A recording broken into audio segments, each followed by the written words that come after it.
এবং আপনি যদি মনে করেন, আজকে যদি কেউ মনে করে যে মিলাদুন নবী করে যে আমি রাসূলের প্রতি ভালোবাসা দেখাচ্ছি বা রাসূলের নাম শুনে চোখে চুমুখে রাসূলের প্রতি ভালোবাসা প্রকাশ করছি, আপনি যদি এইগুলোকে আল্লাহ রাসূলের ভালোবাসার মানদণ্ড মনে করেন, রাসূল সাল্লাল্লাহু আলাইহি ওয়াসাল্লামের জন্য দাঁড়িয়ে কিয়াম করলাম, তার নাম শুনে চোখে চুমু দিলাম, এগুলোই বোধহয় রাসূলের প্রতি ভালোবাসা। এটা যদি ভালোবাসার মানদণ্ড হয়, তাহলে সাহাবীদের ভালোবাসাকে এই ভালোবাসাগুলোকে প্রশ্নবিদ্ধ করে দেবে। তাহলে আপনার হিসেবে সাহাবীরা আল্লাহ রাসূলকে ভালোবাসেনি, তাই না? ভালোবাসেনি, কারণ তারা তো এগুলো কোনো কিছুই করেনি।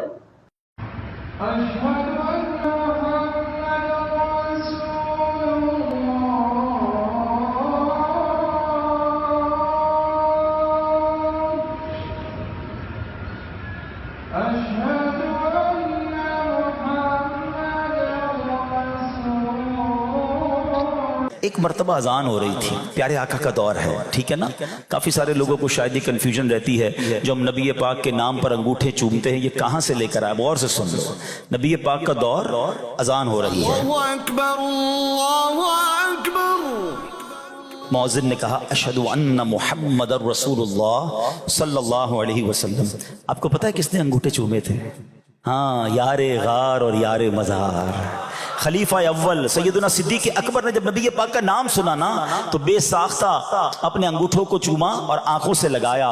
सुभान अल्लाह, मेरे आका ने सुनो क्या फरमाया, मन फ़अला मिस्ल मा फ़अला खलीली। हजरत अबू बकर की किस्मत पर जान कुर्बान।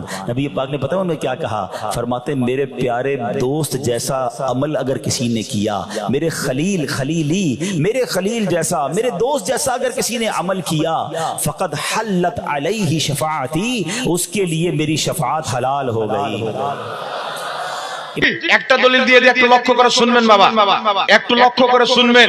কোন ব্যক্তি যদি নবীর নাম চুমন দিলে জাহান্নামে যাবে মনে করে, ওই ব্যক্তি নিজেই বিদাতি, নিজেই জাহান্নামী। একটি দলিল দিচ্ছি শুনেন। মুসনাদুল ফিরদাউসের মধ্যে হাদিস, মাকাসিদুল হাসানার মধ্যে ইমাম সাখাবী হাদিসটি লিখেছেন।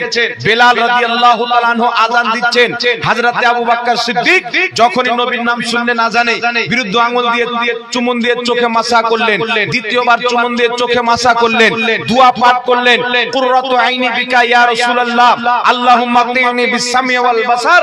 হযরত বেলাল যখন এই কাজটি করলেন, রাসূল করিম সাল্লাল্লাহু তাআলা আলাইহি ওয়া আলিহি ওয়াসাল্লাম তিনার এই কর্মটিকে নিজের চক্ষু দ্বারা দেখতেছিলেন।